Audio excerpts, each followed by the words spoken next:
இருக்கிற கொஞ்சம் சொத்தையுமே இந்த பாண்டியன் வித்து செந்தில் கதிர் ரெண்டு பேருக்குமே பணத்தை கொடுத்து லைஃப்ல செட்டில் பண்ணி விட்டாரு. இப்ப மிச்ச மீதி இருக்கிறது அந்த மளிகை கடை மட்டும் தான். அதுவுமே சரணன் கைக்கு கிடைக்காம போயிருச்சுன்னா அப்ப நம்ம சரணனை கல்யாணம் பண்றதுல எந்த பிரச்சனையும் இல்லாம போயிடும் அப்படி சொல்லிட்டு எப்படியா அந்த கடையை விட்டு கொடுத்துட கூடாதுங்கிற முடிவோட தங்கமேலோட அப்பா ரெண்டு பேருமே சேர்ந்துக்கிட்டு இப்ப பாண்டியனோட கடைக்கு போய் அதிகாரம் பண்ணிக்கிட்டு இருந்தாங்க. இவங்க ரெண்டு பேரோட ஆட்டத்துக்கு ஒரு முடிவு கட்டுற மாதிரி பழனி கூட சண்டை போட்டுட்டு இப்ப சோனியாமே வந்துட்டு என்னோட வீட்டுக்காரர் தான் இத்தனை நாள் அந்த கடையில வேலை பார்த்திருக்காரு, சொல்ல போனா சரணனோட அதிக உரிமை வந்து பழனிக்கு தான் இருக்கு அப்படிங்கறத புரிஞ்சுக்கிட்டு இப்ப சோனியாவுமே தங்கமேலுக்கு போட்டியா கடைக்கு போயிட்டாங்க.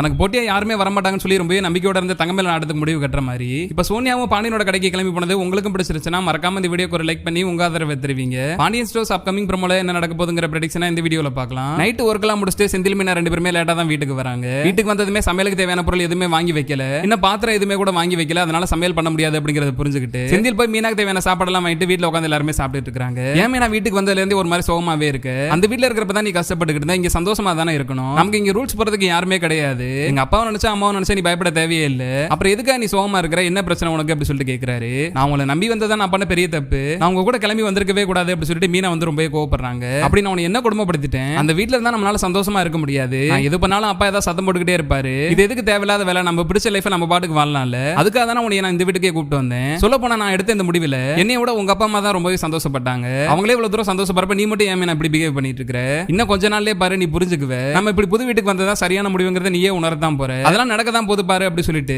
செந்தில் அவர் பண்ணக்கூடிய தப்பெல்லாம் எதையுமே உணராம மீனா தான் தப்பா பேசிட்டு இருக்காங்க அப்படி சொல்லி பேசிட்டு இருக்காரு. இதனால ரொம்பவே பொறுமையா இருந்து போன மீனா செந்தில் கிட்ட இவ்வளவு பர்னிச்சர் வாங்கி போட்டுருக்கீங்க, இதெல்லாம் நமக்கு அவசியம் தேவைதானா, நம்ம ரெண்டு பேர் தானே இந்த வீட்ல இருக்கிறோம், நமக்கே ஆல்ரெடி நிறைய கடன்லாம் இருக்கு, அது உங்களுக்கு தெரியுமா தெரியாதா, எந்த காசை வச்சு இதெல்லாம் வாங்குனீங்க அப்படி சொல்லி சத்தம் போடுறாங்க. நம்மளோட காசு இருந்துச்சுல 10 லட்சம் ரூபாய், அதுல தான் வாங்கினேன் அப்படி சொல்லிட்டு செந்தில் வந்து ரொம்பவே அசால்ட்டா பதில் சொல்லிட்டு இருக்காரு. யாரோட காசுன்னு சொன்னீங்க, அது உங்களோட காசுலாம் கிடையாது, அது என்னோட காசு அப்படி சொல்லி மீனா பிரிச்சு பேசுறாங்க. என்ன மீனா உன் காசு என் காசுன்னு பிரிச்சு பேசுற, அது எல்லாமே நம்மளோட காசு தானே அப்படி சொல்லிட்டு செந்திலுமே கேட்கிறாரு. நீங்க பொறுப்பா செலவு பண்றப்ப வேணுமா அது நம்மளோட காசுன்னு சொல்லலாம், இங்க குடும்பத்து மேல கொஞ்சம் கூட அக்கறையே இல்லாம வேலைக்காக 10 லட்சம் ரூபாய் கடன் வாங்கி இருக்கிறோம், அதை நம்ம திருப்பி எப்படி அடைப்போம் அப்படிங்கறத யோசிச்சு பார்க்காம இருக்கிற காசெல்லாம் கொண்டு போய் பர்னிச்சர் டிவின்னு சொல்லி வாங்கி கூச்சிட்டு இருக்கீங்க. இப்படியே போயிட்டு தான் நம்மளால எப்படி கடன் அடைக்க முடியும், எனக்கு உங்க மேல இருந்த கொஞ்சம் நெஞ்ச நம்பிக்கையுமே போயிருச்சு, நீங்க ரொம்பவே சுயநலவாதியா இருக்கிறீங்க அப்படி சொல்லிட்டு செந்திலோட பிஹேவியர் பிடிக்காம மீனா வந்து பயங்கரமா திட்டி விட்டுறாங்க. அந்த வீட்ல இருந்தா தான் டார்ச்சரா இருக்குன்னு இங்க வந்தா அவங்க எல்லாரோட உன்னோட டார்ச்சர் ரொம்பவே அதிகமா இருக்கு, இதுக்கு பேசாம அந்த வீட்லயே இருந்திருக்கலாம், உனக்கு பிரச்சனை அந்த 10 லட்சம் ரூபாய் தானே, வேலைக்காக வாங்கின கடனை எப்படி அடைக்கணுங்கிறது எனக்கு தெரியும், மாசம் மாசம் கூட நான் பணத்தை கொடுத்துறேன், என்னோட சம்பளத்துல இருந்து பணத்தை நான் இதுக்காகவே ஒதுக்கிடுறேன், நீ ஒண்ணு இதை நினைச்சு வருத்தப்பட தேவையில்ல, இதுக்கு மேல இந்த பண விஷயமா என்கிட்ட சண்டை போற வேலை வச்சுக்காத, நான் ஆல்ரெடி நிறைய டென்ஷன்ல இருக்கிறேன், அந்த வீட்டை பிரிஞ்சு வந்த கொஞ்ச நாள்ல தான் இப்ப சந்தோஷமாவே இருந்துட்டு இருக்கேன், தயவுசெய்து என்கிட்ட மறுபடியும் அந்த விஷயத்தை ஞாபகப்படுத்தி என்ன டென்ஷன் ஆகாத, இனிமேல் அதை பத்தி பேசாத அப்படி சொல்லி செந்தில் பேசி இருக்காரு. செந்திலோட அந்த சுயநலமான பிஹேவியர் ரொம்பவே பிடிக்காம பேசிட்டு இருக்கிறப்ப மீனா கோவமா அங்க இருந்து எந்திரிச்சு போயிடுறாங்க. என்னதான் அத்தை மாமா நம்மளை போறதுக்கு அலோவ் பண்ணிருந்தாலும் நம்மளுமே ஒரு கோவத்துல கிளம்பி இங்க வந்திருந்தாலும் கண்டிப்பா நம்ம வந்தது பெரிய தப்பு, இந்த செந்திலோட பேச்சை நம்பி வந்திருக்கவே கூடாது, நம்ம அம்மா அப்பா தான் யோசிக்காம சொல்லிட்டாங்க, இந்த செந்திலோட உண்மையான கேரக்டர் தெரியாம அவங்களுமே வந்துட்டு செந்தில் உண்மையில நல்ல மாப்பிள்ள அப்படி சொல்லி அவங்க நம்பிக்கிட்டு இருக்காங்க. ஆனா செந்திலோட சுயநலமான கேரக்டர் நமக்கு மட்டும் தான் தெரிஞ்சிருக்குது, செந்தில் இப்படி எல்லாம் பண்ணுவாரு தெரிஞ்சுதான் ஆல்ரெடி பாண்டியன் மாமா செந்தில் அப்படி எல்லாம் வச்சிருந்திருக்காரு, நம்ம புரிஞ்சுக்காம வந்து நம்மளோட தப்பு தான், இதுக்கப்புறம் எப்படி இவர் கூப்பிட்டு மறுபடியும் நம்ம அந்த வீட்டுக்கு போறோம், கண்டிப்பா என்ன நடந்தாலும் இவர் மறுபடியும் வந்து அந்த வீட்டுக்கு வர மாட்டாரு, இவரை நம்பி நம்ம இதுக்கு மேல இந்த வீட்டுல இருக்க கூடாது, எவ்வளவு வேகமா முடியுதோ அவ்வளவு சீக்கிரமாவே வந்து நம்ம அத்தை மாமா கிட்டே போயிடணும் அப்படி சொல்லி மீனா முடிவு பண்ணிட்டு இருக்காங்க. இன்னொரு பக்கம் பாண்டியன் வீட்டுல கால் அடிபட்டதால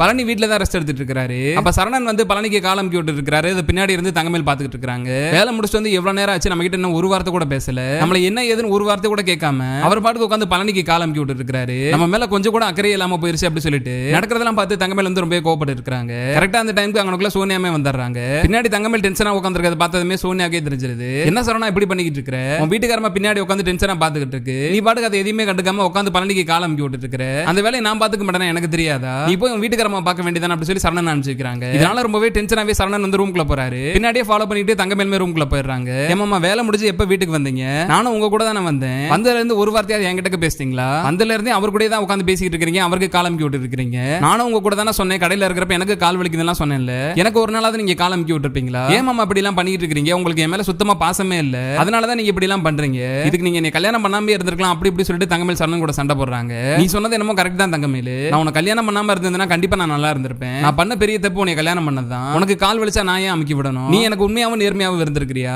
நீ என்ன எவ்வளவு தூரம் ஏமாத்திருக்கிற, உனக்கு நான் ஏன் ஹெல்ப் பண்ணும் அப்படிங்கிற மாதிரி சரணன் பேச ஆரம்பிக்கிறாரு. அப்படின்னா நான் போய் சொல்லிட்டேன் அப்படிங்கிற மாதிரி தங்கமேல் தான் எந்த ஒரு தப்புமே பண்ணாத மாதிரி சரணனை மிரட்டுற மாதிரி பேச ஆரம்பிக்கிறாங்க. எந்த தைரியத்துல இப்படி எல்லாம் நீ பேசிட்டு இருக்கிற, டிகிரி முடிச்சிருக்கேன்னு சொல்லி போய் சொன்னேன், பெரிய ஆபீஸ்ல ஒர்க் பண்றேன்னு சொல்லிட்டு ஹோட்டல்ல வேலை பார்த்தேன், பிரெக்னெண்டா இருக்கேன்னு போய் சொல்லி என்ன ஏமாத்தினேன், இன்னும் என்னெல்லாம் போய் சொல்லிட்டு இருக்கிறேன்னு எனக்கு தெரியல, இது வரைக்கும் நான் கண்டுபிடிச்சது இவ்வளவுதான் அப்படி சொல்லிட்டு சரணன் சொல்றாரு. நான் மத்த விஷயத்துல போய் சொன்ன வேணுமா ஒத்துக்கிறேன், ஆனா குழந்தை விஷயத்துல நான் போய் சொல்லவே இல்ல, நீங்க எப்படி நம்பிக்கிட்டு இருந்தீங்களோ அதே தான் உண்மைன்னு சொல்லி நானுமே நம்பிக்கிட்டு இருந்தேன், அது எனக்குமே ஏமாற்றமா தான் இருந்துச்சு அப்படி சொல்லிட்டு தங்கமேல் எவ்வளவு தூரம் சொல்லி சரவணன் புரிய வைக்க பாக்குறாங்க. ஆனா இதுக்கு முன்னாடி இருந்தே தங்கமேல் பொய்யா சொல்லிட்டு இருந்ததால தங்கமேல் என்னதான் இதை நிரூபிக்க நினைச்சாலும் சரவணன் அதை எதுவுமே நம்புறதுக்கு தயாராவே இல்ல. எனக்கு பழனி மாமா முக்கியம் தான், நான் அவருக்கு தேவையான எல்லா வேலையுமே பண்ணி கொடுப்பேன். எனக்கு ஒரு விஷயம் புரியவே இல்ல, நீ எந்த தைரியத்துல வந்து இப்ப கல்லால உட்காந்துட்டு இருக்கிற? அந்த கல்லால உட்காரதுக்கு ஒரே ஒரு உரிமை வந்து எங்க அப்பாக்கு தான் இருக்கு. அதுக்கு அடுத்தபடியே அந்த கல்லால உட்காரணும்னா அது பழனி மாமா மட்டும் தான். என்ன விட ரொம்ப வருஷம் அந்த கடையில வேலை பார்த்தது பழனி மாமா தான். ஆரம்ப காலத்துல இருந்தே அப்பாக்கு ஹெல்ப் பண்ணிட்டு இருந்தது பழனி மாமா தான். அப்பாக்கு அப்புறம் கண்டிப்பா அந்த கடை வந்து பழனி மாமாக்கு தான் போகும். அவர் தான் கல்லால உட்காரணும். நீ உங்க அப்பா வந்து சண்டை போட்டு அந்த கல்லால உட்காரணும் இனிமேல் நினைச்சிடாதீங்க. மறுபடியும் அந்த வேலையெல்லாம் பண்ணிக்கிட்டு கடையிலே சத்தம் போட்டுருவேன். ஆளுங்க இருக்காங்க எல்லாம் பார்க்க மாட்டேன், எல்லாரும் முன்னாடியுமே அவமானப்படுத்துற மாதிரி பண்ணிடுவேன் அப்படி சொல்லிட்டு சரணன் வந்து தங்கமேல் ரொம்பவே நோஸ் கட் பண்ற மாதிரி பேசுறாரு. இதனால ரொம்பவே பொறுமையா இருந்து போன தங்கமேல் வந்துட்டு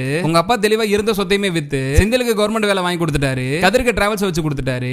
இப்ப எதுவுமே இல்லாம நீங்க தான் நிக்க போறீங்க. சரி, உங்களுக்குன்னு இருக்கிறது அந்த மளிகை கடை மட்டும் தான், அதுவாது உங்களுக்கு கிடைச்சிரும் அப்படிங்கிற நம்பிக்கையில தான் நானும் எங்க அப்பாவும் சேர்ந்து உங்களுக்காக பாடுபட்டு இருக்கோம். ஆனா அது எதையுமே புரிஞ்சுக்காம இப்ப அந்த கடையை உங்க பழனி மாமாக்கா விட்டு கொடுக்க போறேன்னு சொல்லிட்டு இருக்கீங்க. அப்புறம் அந்த பாண்டியனுக்கு பையனா பிறந்ததுக்கு உங்களுக்கு அவங்க எதுவுமே செய்ய மாட்டாங்களா? இந்த வீட்டுல இருந்த ஒரே காரணத்துக்காக பழனிக்கு கூட அந்த கடையெல்லாம் கிடைக்க போகுது. அந்த பாண்டியனோட வாரிசா இருந்த உங்களுக்கு என்ன தர போறாங்க? உங்களுக்கு எதுவுமே கிடைக்காம போறது உங்களுக்கு பிரச்சனை இல்லாம இருக்கலாம், ஆனா அது எனக்கு மிகப்பெரிய பிரச்சனையா மாறும். நான் உங்களே நம்பி தானே வந்தேன். மத்த பசங்க எல்லாருக்குமே எல்லாத்தையுமே கொடுத்துட்டாரு, உங்களுக்கு மட்டும் எதுவும் கொடுக்காம விட்டா அதை நீங்க வேணுமா ஏத்துக்காம இருக்கலாம், அதை நீங்க வேணுமா ஏத்துக்கலாம். என்னால அதெல்லாம் பொறுத்துக்கிட்டு இருக்க முடியாது. கண்டிப்பா மளிகை கடை நமக்கு தான் வேணும், அதுக்காக நான் என்ன வேணாலும் பண்ணுவேன் அப்படி சொல்லிட்டு தங்கமேல் வந்து சரணன் மிரட்டுற மாதிரி பேசுறாங்க. எனக்கு இதெல்லாம் முன்னாடியே தெரியும் தங்கமேல், நீ உங்க அப்பா ஏதோ ஒரு திட்டத்தோட தான் இந்த கடைக்கு வந்திருக்கீங்க. அதனாலதான் முதல் தடவை உங்க அப்பா அனுப்பிச்சு விட்டுட்டு பின்னாடியே நீயும் கிளம்பி கடைக்கு வந்திருக்கிற. இந்த கடையை அபகரிக்கணுங்கிறதா உங்களோட எண்ணம். கண்டிப்பா அது ஒரு காலமும் நிறைவேறாது. அப்பா இருக்கிற வரைக்கும் அப்பா தான் அந்த கடையை பாத்துக்குவாரு, அப்பாக்கு அப்புறம் பழனி மாமா தான் அந்த கடையை பாத்துக்குவாரு. நான் இப்ப அப்பாவுக்கு உதவியா இருக்கிற மாதிரி கடை பழனி மாமாக்கு கை மாறிடுச்சுன்னா அவருக்கு தான் உதவியா இருப்பேன். எனக்கு அந்த கடை எப்பயுமே தேவைப்படாது அப்படிங்கிற மாதிரி சரவணன் பேச ஆரம்பிக்கிறாரு.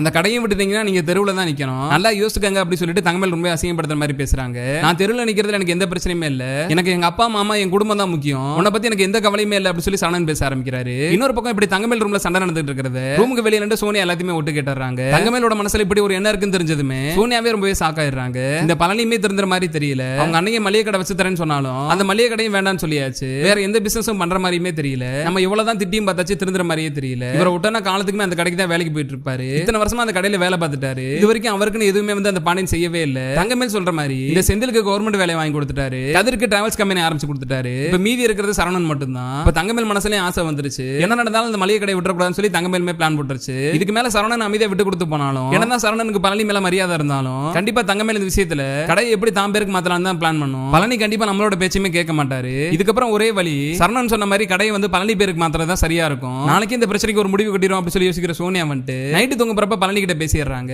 எனக்கு வீட்டுல இருக்கிற போர் அடிக்குது, உங்க அண்ணங்க பேச்ச கேட்டு நீங்க ஒரு மளிகை கடை வச்சிருந்தீங்கன்னா நீங்கள் நானும் சேர்ந்தாதான் அந்த மளிகை கடையை நடத்தலாம். ஆனா இத்தனை நாள் தான் வீட்டுல சும்மாவே இருக்கிறது, தங்கமேல் வீட்டுல இருக்க பிடிக்காம தான் கடைக்கு வந்துருச்சு, நீங்களும் கடையில தானே வேலை பாக்குறீங்க, பேசாம நாளைக்கு காலையில நானும் உங்க கூட கடைக்கு வரேன் அப்படி சொல்லி சோனியா சொல்றாங்க. சோனியா அப்படி சொன்னது கேட்டதுமே பழனியே சாக்காயிடுறாரு. ஏற்கனவே எங்க கடையில நிறைய பேர் இருக்கிறோம், அங்க இருக்கிறவங்களுக்கே வேலை இல்லாம தான் இருக்கு, இதுல நீ அங்க வந்து என்ன பண்ண போற அப்படி சொல்லிட்டு பழனி சோனியாவை கேள்வி கேட்க ஆரம்பிச்சிட்டாரு. அதை பத்தி உங்களுக்கு எந்த கவலையும் கிடையாது, இது என்னோட பிரச்சனை, நாளைக்கு காலையில இருந்து உங்க கூட நானுமே கடைக்கு வேலைக்கு வர போறேன் அப்படி சொல்லிட்டு சோனியா சொல்லிடுறாங்க. சோனியா சொன்னபடியே காலையில பழனி எந்திரிச்சு கடைக்கு கிளம்புறப்ப கூட சோனியாமே கிளம்பிடுறாங்க. வழக்கம் போல லேட்டா வர தங்கமேலோட அப்பாவும் கடையில ஆல்ரெடி பழனி சோனியா ரெண்டு பேரும் ஒன்னா வேலை பார்த்துட்டு இருக்கிற பார்த்ததுமே சாக்காயிடுறாங்க. நீங்க என்ன இங்க வந்திருக்கீங்க, வீட்டுல எதுவும் வேலை இல்லையா, உங்க வீட்டுக்காரர் பார்க்க வந்தீங்களா அப்படி சொல்லி தங்கமேல் கேக்குறாங்க. அப்பதான் சோனியா வந்து தங்கமேல் கிட்ட இனிமேல் நானும் இந்த கடைக்கு தான் வேலைக்கு வர போறேன், இத்தனை வருஷமா என் வீட்டுக்காரர் தானே பாண்டியன் வேலை பார்த்துக்கிட்டு இருந்தாரு, இந்த கடையில பாண்டியனுக்கு எவ்வளவு உரிமை இருக்கோ அதே அளவுக்கு உரிமை பழனிக்குமே இருக்கு, அதனால இப்பயே தொழில கத்துக்கிட்டு பாண்டியனுக்கு அப்புறம் இந்த கடையை நாங்க தானே வச்சுக்க போறோம், அதனால தான் இப்பயே தொழில கத்துக்கலாம்னு சொல்லி வந்திருக்கேன் அப்படி சொல்லி சோனியா சொன்னதுமே தங்கமேலோட அப்பா ரெண்டு பேருமே சாக்காயிடுறாங்க. இந்த சரவணனுக்கு இருந்தது இந்த கடை மட்டும் தான், கடைசியில நேத்து நைட்டு சரவணன் சொன்னபடியே இப்ப கடை பழனி கைக்கு போயிரும் போல, இந்த பழனி வேண்டாம்னு சொன்னாலும் சோனியா கண்டிப்பா விடாது போல அப்படி சொல்லிட்டு தங்கமேல் புலம்ப ஆரம்பிச்சிட்டாங்க. கூடிய சீக்கிரமே இது மாதிரி நடந்து இந்த தங்கமேலுக்கும் தங்கமேலோட பாட்டத்துக்கு முடிவு கட்டுற மாதிரி சோனியாமே வந்துட்டு பாண்டியனோட கடைக்கு வேலைக்கு போறதை பாக்குறதுக்கு நீங்களும் வெயிட் பண்ணிருந்தீங்கன்னா மறக்காம இந்த வீடியோக்கு ஒரு லைக் பண்ணி உங்க ஆதரவை தெரிவிங்க.